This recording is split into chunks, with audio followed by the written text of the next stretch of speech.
ونعوذ بالله من شرور أنفسنا ومن سيئات أعمالنا من يهده الله فلا مضل له ومن يضلل فلا هادي له وأشهد أن لا إله إلا الله وحده لا شريك له وأشهد أن محمدا عبده ورسوله اللهم صل وسلم وبارك على نبينا محمد وعلى آله وصحبه أجمعين أما بعد. Ikhwanana rahimani wa rahmakumullah.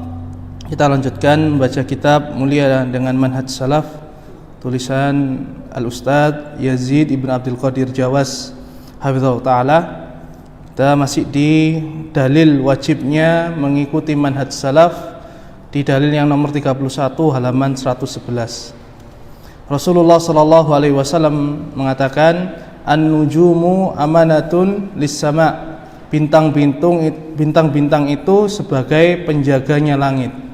Fa idza dhahabatin nujumu atas sama'a ma tu'adu. Dan apabila bintang-bintang itu hilang, maka akan datang apa yang telah dijanjikan kepada langit tersebut. Wa ana amanatun li ashabi. Sedangkan aku, Rasulullah sallallahu alaihi wasallam, adalah penjaganya para sahabatku. Fa idza dhahabtu ata ashabi ma yu'adun. Dan apabila aku telah pergi, yaitu meninggal dunia, maka akan datang apa yang dijanjikan atas sahabatku. Wa ashabi amanatun li ummati. Sedangkan sahabatku adalah penjaganya umatku.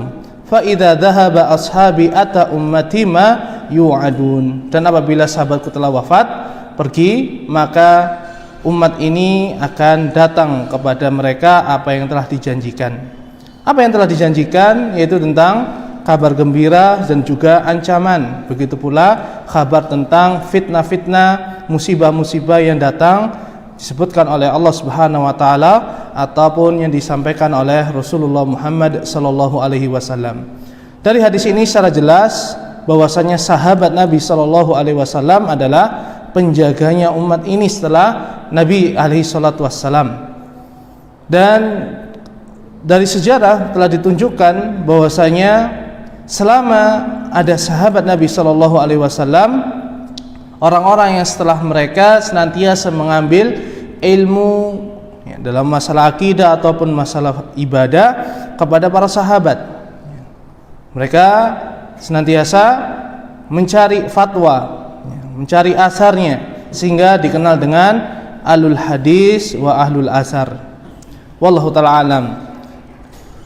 Kemudian dari sini diberikan faidah oleh Al-Ustadz hafizahullah ta'ala tentang 3 faidah dari Allah ciptakan bintang.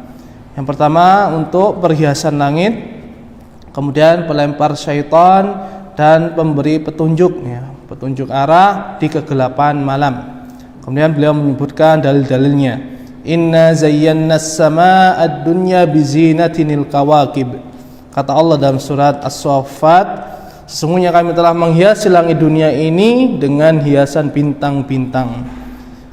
Begitu pula dalam surat Al-Mulk, walaqad zayyana as-samaa'a ad-dunya bimasabih.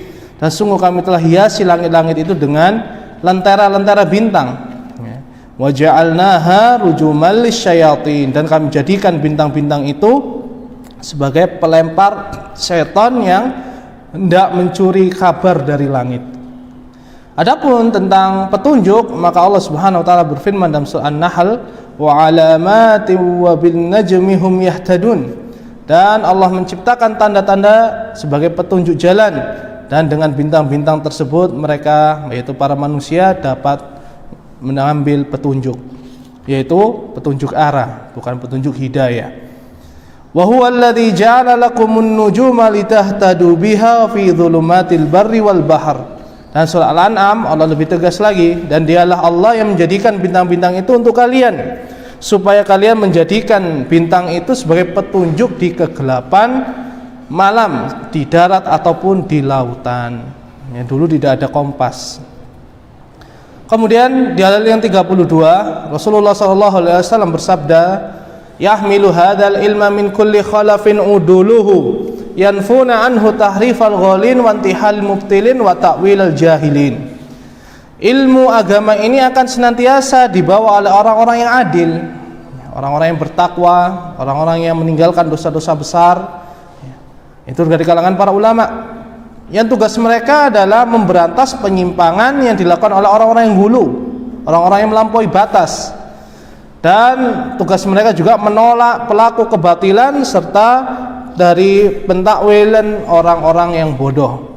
Jadi ini tugasnya para ulama. Senantiasa di generasi ini akan ada ulama yang melakukan 3 tugas mulia tersebut, yaitu membawa ilmu agama Islam ini untuk membantah orang-orang yang hulu di dalam penyimpangan memahami ayat-ayat Allah, hadis-hadis Nabi SAW. Kemudian membantah kebohongan orang-orang pelaku kebatilan, mengklaim bahwasanya mereka di atas kebenaran, bahwasanya ini begini dan begitu, sedangkan Allah Subhanahu wa taala tidak menghendaki yang sedemikian itu. Misalnya apa? Orang-orang yang mengatakan semua agama sama dari kalangan liberalisme, dan juga membantah tafsiran orang-orang bodoh. Misalnya orang-orang yang bodoh adalah orang-orang yang mengatakan jilbab itu ya hukumnya mubah, ya, tidak wajib di dalam Al-Quran ataupun dalam Sunnah. Ini adalah orang-orang bodoh, dan senantiasa alhamdulillah ada ulama yang membantah secara terang-terangan terhadap kebatilan-kebatilan dan penyimpangan-penyimpangan tersebut.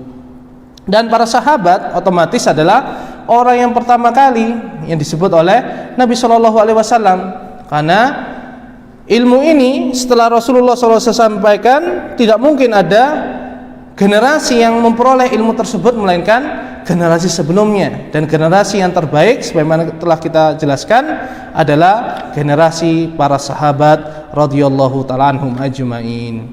Kemudian dalil yang ke-33, Rasulullah SAW bersabda tatkala di haji wada, haji perpisahan, beliau mengatakan di 2 khutbah tanggal 9 yaitu di Arafah, dan beliau ulangi khutbah ini di tanggal 10 di Mina. Di antara khutbah beliau mengatakan, fa inna dima'akum wa amwalakum wa a'radakum bainakum haramun alaikum. Sesungguhnya darah-darah kalian, harta kalian, kehormatan kalian itu diharamkan, dijaga oleh Allah atas diri-diri kalian. Tidak boleh saling mengambil, menumpahkan atau merusaknya. Kahurmati yaumikum hadza, seperti mulianya hari kalian ini, yaitu hari Arafah di bulan Dzulhijjah. Fi syahrikum hadza, di bulan kalian yang mulia ini, bulan Dzulhijjah termasuk bulan haram. Fi baladikum hadza, dan di negeri kalian ini, yaitu negeri Makkah. Kemudian beliau mengatakan liyuballighi syahidul ghaib, dan hendaknya yang hadir menyaksikan khutbah ini menyampaikan kepada yang tidak hadir. Nah, akhir dari hadis ini itu adalah yang menjadi syahid. Jadi pokok dalil yang ke-33 wajibnya kita mengikuti manhaj salaf. Karena tidak mungkin kita mendengar khutbah ini melainkan dari orang-orang yang hadir tatkala beliau berkhutbah. Dan siapa yang hadir kalau bukan para sahabat Nabi sallallahu alaihi wasallam. Kemudian dalil ke-34, Rasulullah SAW mengatakan, la tasubbu ashabi, janganlah kalian mencaci maki sahabatku. Hadis ini adalah hadis yang awalnya terjadi ada percekcokan antara sahabat muhajirin, antara Abdurrahman ibnu Auf dan Khalid ibnu Walid, sama-sama dari Makkah. Hanya saja Abdurrahman bin Auf termasuk as-sabiqin al-awwalin, orang-orang yang pertama kali masuk Islam. Kemudian Khalid bin Walid masuk Islam pada tahun 6 Hijriah di kota Madinah. Perselisihan ini sehingga apa? Khalid bin Walid mencela Abdurrahman bin Auf. Namanya orang lagi emosi, marah, kadang-kadang celaan, ya, menyakiti, kata-kata yang jelek keluar dari lisan seseorang.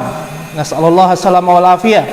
Maka mendengar percecokan ini, mendengar umpatan Khalid bin Walid radhiyallahu ta'ala anhu terhadap Abdurrahman bin Auf, Rasulullah mengatakan ini.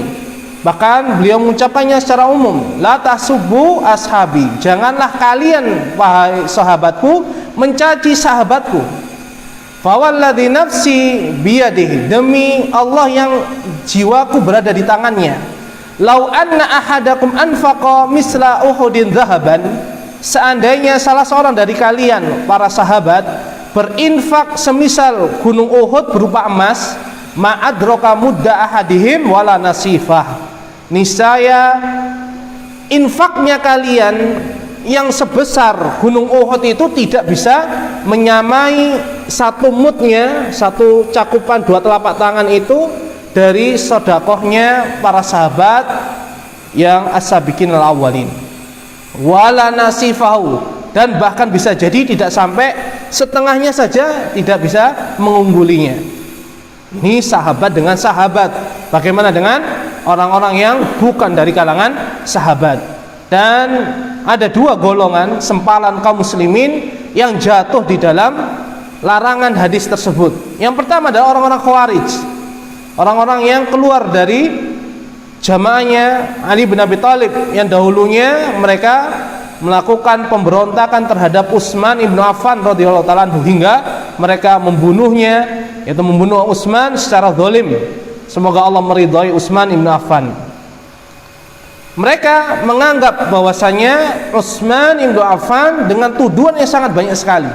Bisa antum buka di kitab Al-Bidayah wa Nihayah, disebut oleh Al-Hafidz Ibnu Katsir, banyak sekali tuduhan-tuduhan miring, ya, berita hoax terhadap Utsman ibnu Affan.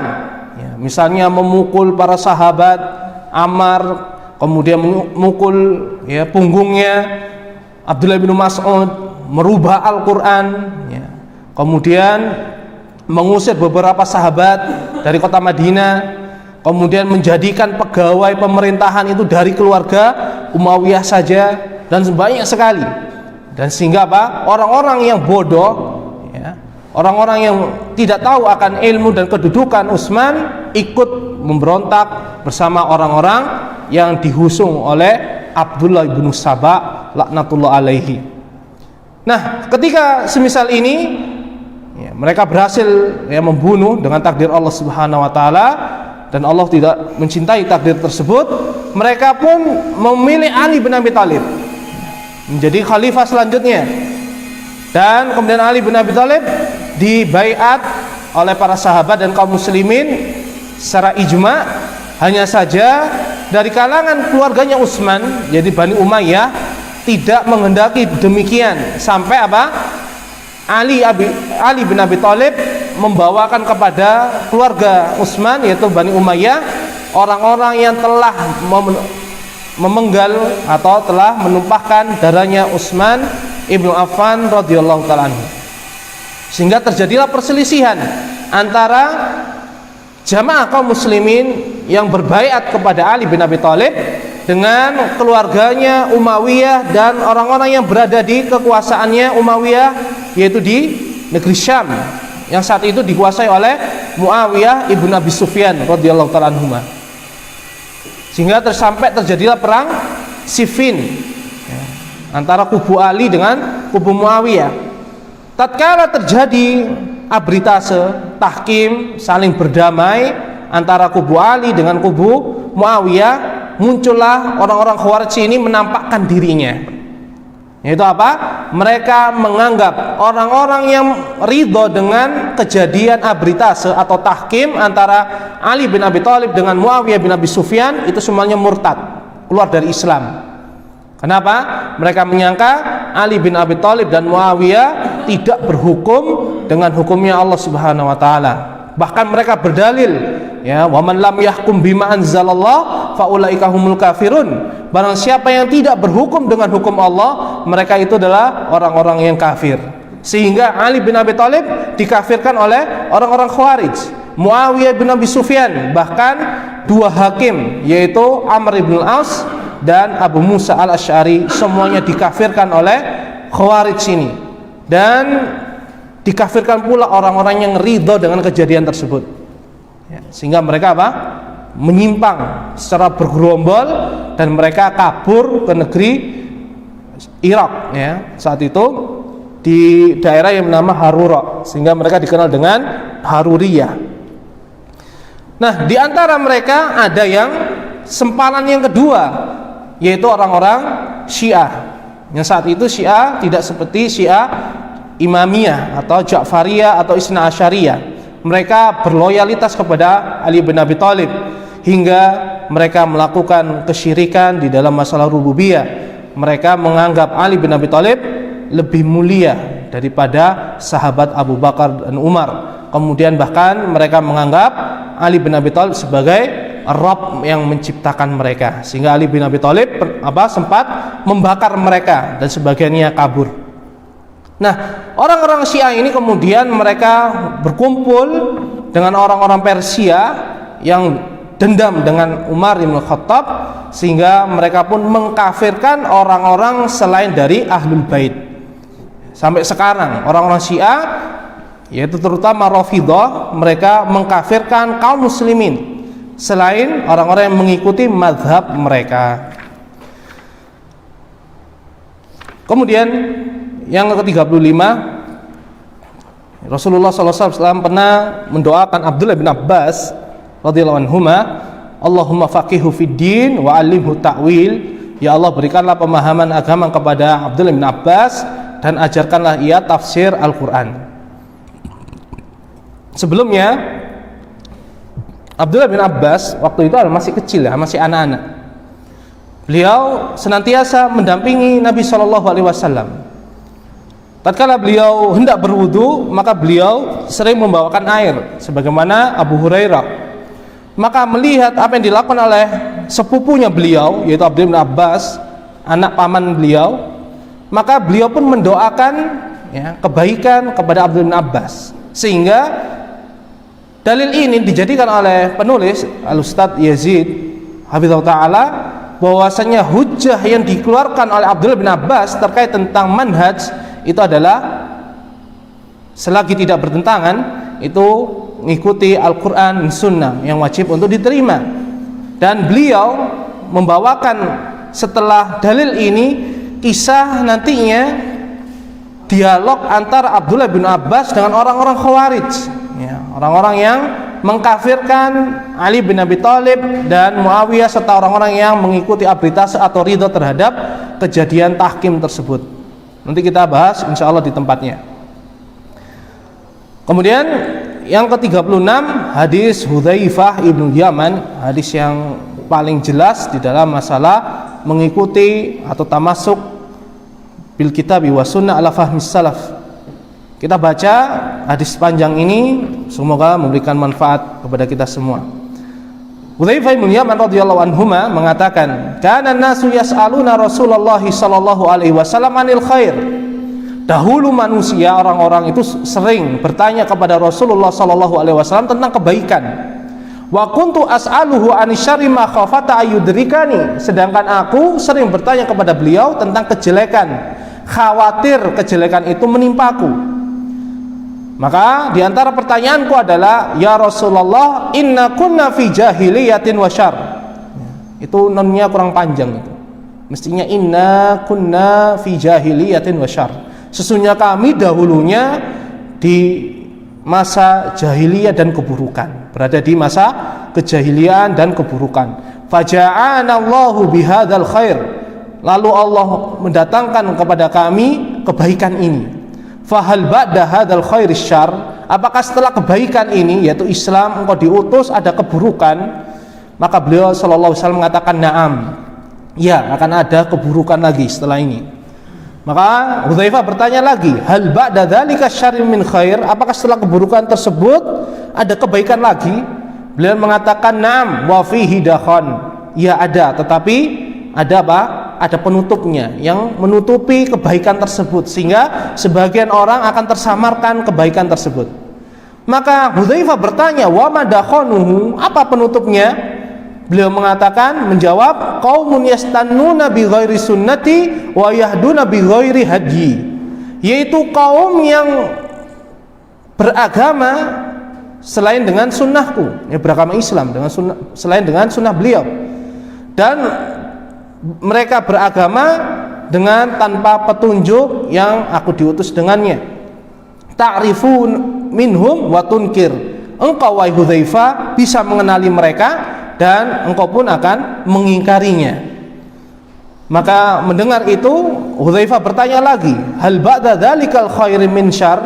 Apakah setelah kebaikan itu yang ada penutupnya, yaitu orang-orang yang bersunnah dengan sunnah selain beliau, itu ada kejelekan lagi? Maka beliau menjawab, na'am, ya, du'atun ala abwabi jahannam, yaitu di masa kejelekan itu ada para dai yang menyeru kepada pintu-pintu neraka jahanam. Man ajabahum ilaiha qadhafuhu fiha. Barang siapa yang memenuhi seruan duat ila abwabi jahannam tadi, maka mereka akan menyeretnya ke neraka jahanam. Faqultu ya Rasulullah sifhum lana. Maka Hudzaifah meminta kepada Rasulullah, wahai Rasulullah, sebutkan sifat mereka itu sehingga kita bisa berhati-hati dari duat yang menyeru kepada pintu neraka jahanam itu. Maka beliau mengatakan, na'am, qaumun min jildatina wa yatakallamuna bi alsinatina. Duat yang menyeru kepada pintu neraka jahanam, kata Nabi SAW, itu adalah orang-orang yang berasal dari kulit kita, yaitu orang-orang Arab, dan berbicara dengan lisan kita, yaitu bahasa Arab.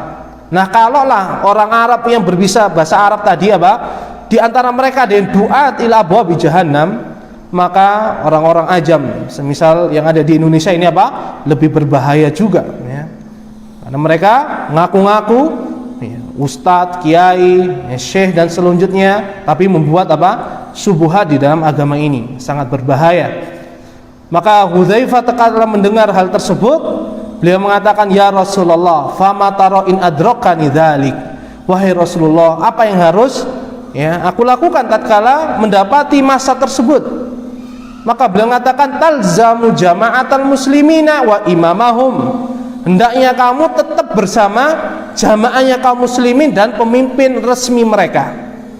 Itu para pemimpin yang sah, bukan pemimpin gadungan atau yang dibaiat secara sendiri. Kemudian beliau bertanya lagi, fa in lam takun lahum jama'atun wala imam. Bagaimana seandainya saat itu tidak ada jamaah kaum muslimin dan tidak memiliki pemimpin? Apa yang harus saya lakukan? Beliau mengatakan, fa'tazil tilkal firqa kullah. Maka tinggalkanlah semua firqah-firqah itu yang ada.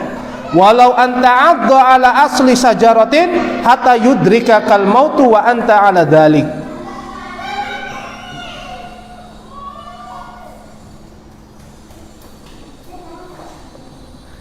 Kata Nabi SAW, tinggalkan golongan-golongan semuanya itu, meskipun kau harus menggigit akar pohon, sampai pun kematian mendatangi kamu, meskipun dalam keadaan semisal itu.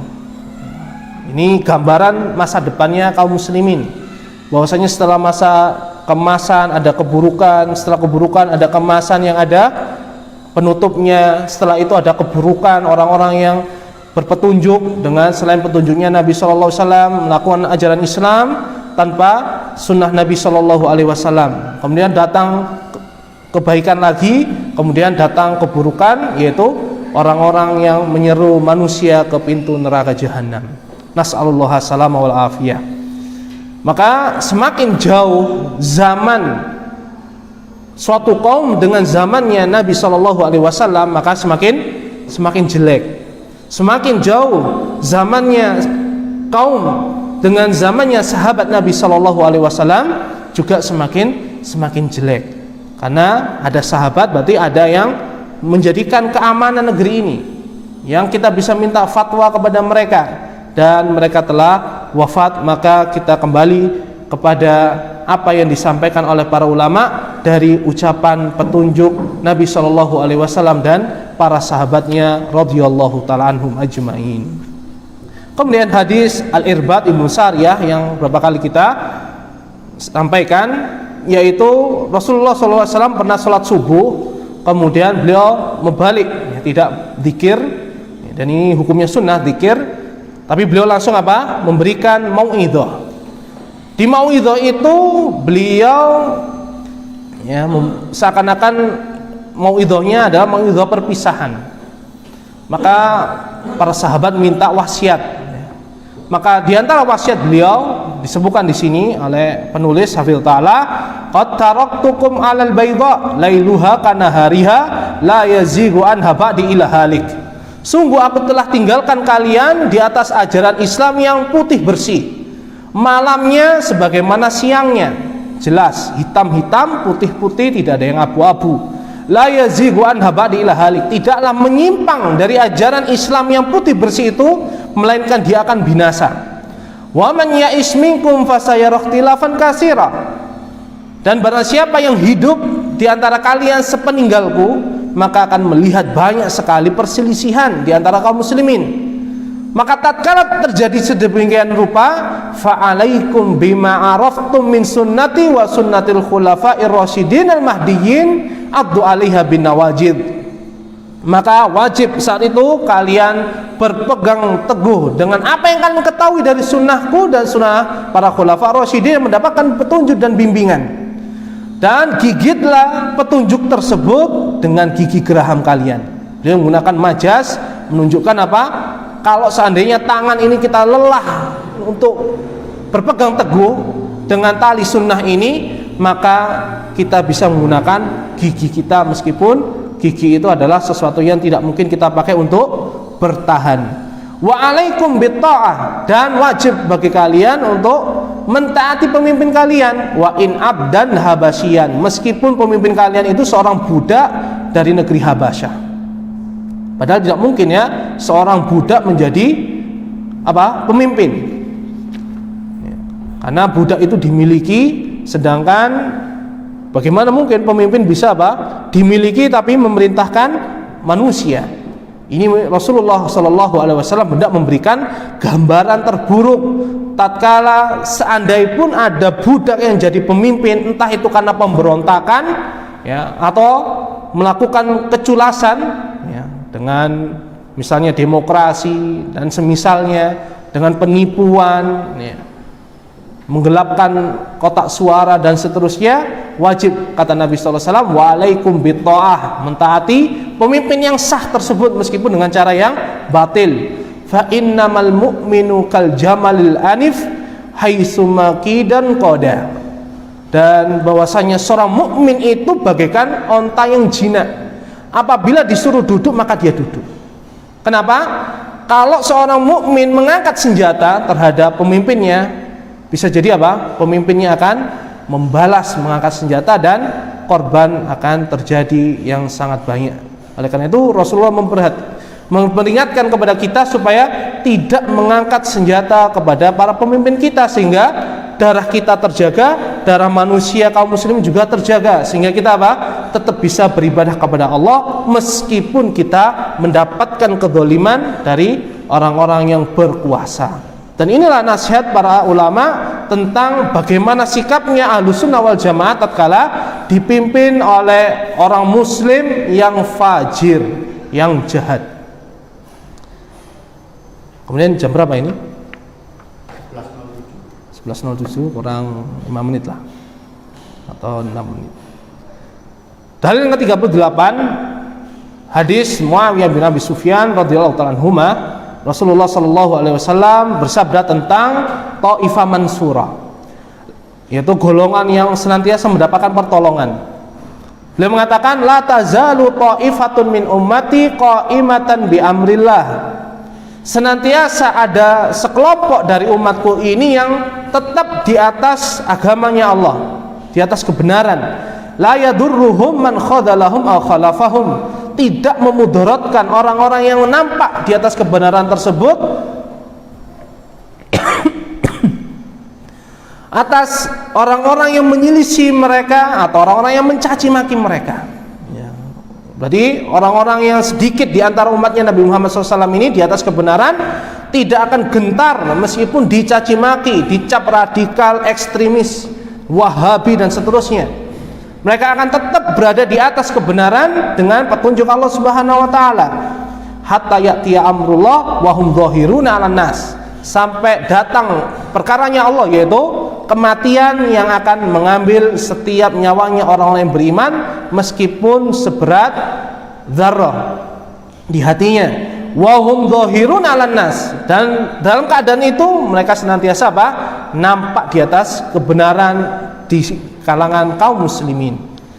Jadi sifat Taifah Mansurah, orang-orang yang mendapatkan pertolongan, adalah mereka tidak gentar dengan cacian maki musuh-musuh mereka. Mereka tidak akan mundur terhadap orang-orang yang menyelisih mereka. Bahkan mereka senantiasa menampakkan agama Islam sebagaimana yang Allah turunkan kepada Nabi Muhammad SAW dan para sahabatnya.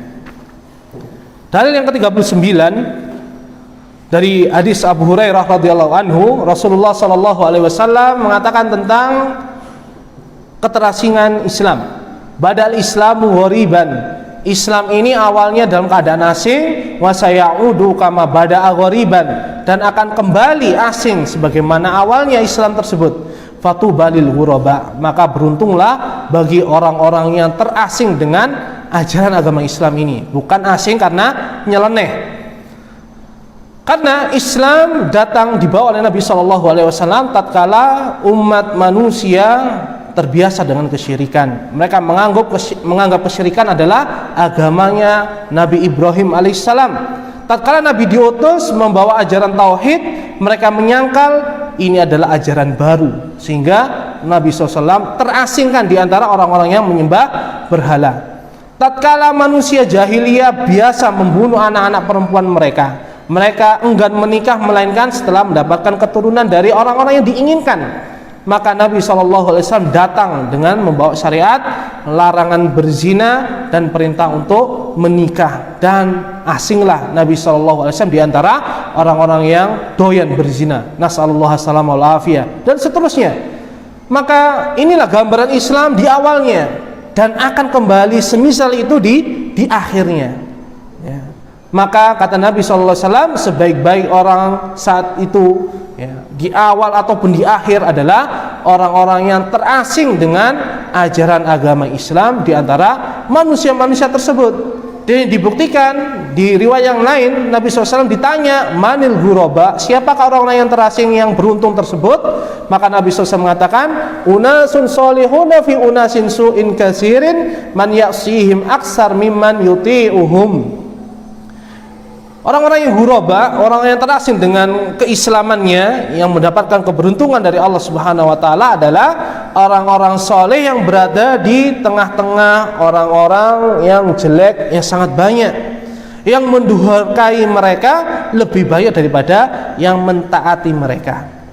Dan dalam riwayat yang lain, alladzina yuslihuna inda fasadin nas, yaitu orang-orang ghuraba itu adalah orang-orang yang membuat perbaikan supaya manusia kembali kepada ajaran Islam yang sebagaimana yang dahulu, yaitu melakukan tajdid.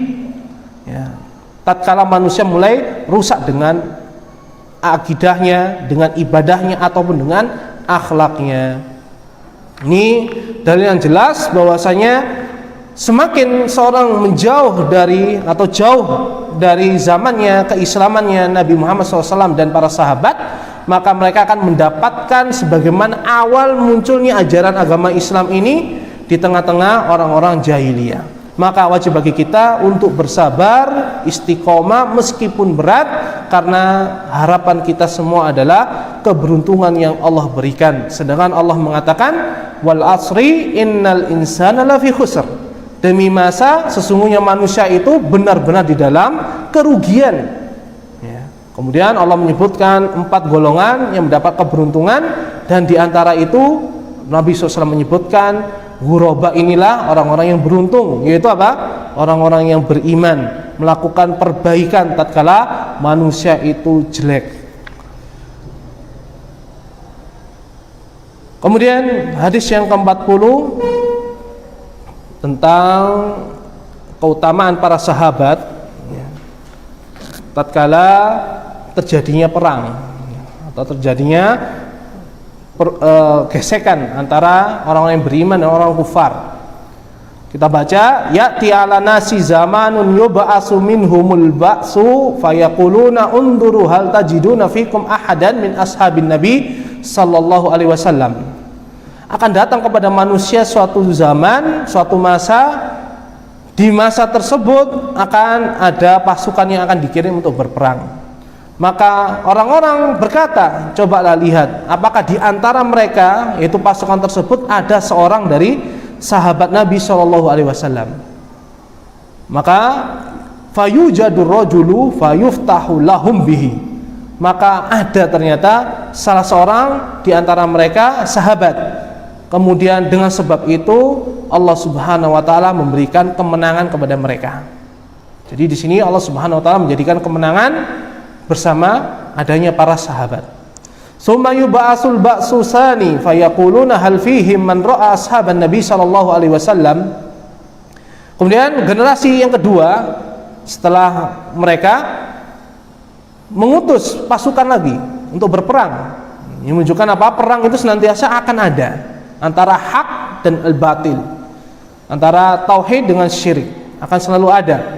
Maka mereka bertanya, lihatlah apakah di antara pasukan itu ada yang pernah melihat sahabat Nabi SAW yang kita kenal dengan tabi'in. Maka ada, fayuftahu lahum bihi. Maka Allah pun memberikan kemenangan kepada mereka sebab ada orang yang pernah melihat sahabat Nabi SAW. Tsumma yub'atsul ba'sus salis fayuqalu unduru hal tarawna fihi man ra'a ashaban Nabi SAW. Kemudian utusan yang ketiga, generasi yang ketiga setelah generasi yang kedua melakukan peperangan. Kemudian mereka mengatakan, lihatlah apakah kalian melihat di antara mereka itu orang yang pernah melihat orang dari kalangan tabi'in yang melihat para sahabat Nabi SAW. Kemudian ternyata benar, sehingga Allah pun berikan kemenangan dan seterusnya. Ini dalil yang tegas bahwasanya di sini bukan sekedar hanya melihat, tentunya apa? Mengambil agama, ilmu, manhaj dari orang-orang yang disebut oleh Nabi SAW. Kalau hanya sekedar melihat, tentunya apa? Orang-orang kufar pun akan ditolong oleh Allah Subhanahu wa taala. Sedangkan tidak mungkin Allah menolong musuh-musuhnya. Musuh-musuh orang yang beriman, musuh-musuhnya Rasul SAW dan para sahabatnya. Dan juga begitu orang-orang yang melihat muridnya para sahabat, bukan sekedar apa melihat. Kan di sana juga ada orang-orang munafikin, orang-orang Syiah, orang-orang Khawarij, orang-orang Mu'tazilah, ya, kemudian Qadariyah dan seterusnya. Jadi yang dimaksud di sini melihat tidak hanya melihat, tapi apa? Mengambil agama dan manhaj dari orang-orang yang baik sebelum generasi mereka. Wallahu ta'ala alam. Mungkin ini yang dapat kami sampaikan, yang dapat kita pelajari bersama dari kitab yang berbarokah ini, insyaallah. Mudah-mudahan Allah Subhanahu wa taala memberikan manfaat, hidayah kepada kita hingga kita meninggalkan dunia yang penuh dengan cobaan dan onak ini. Ada yang ditanyakan dari apa yang kami sampaikan?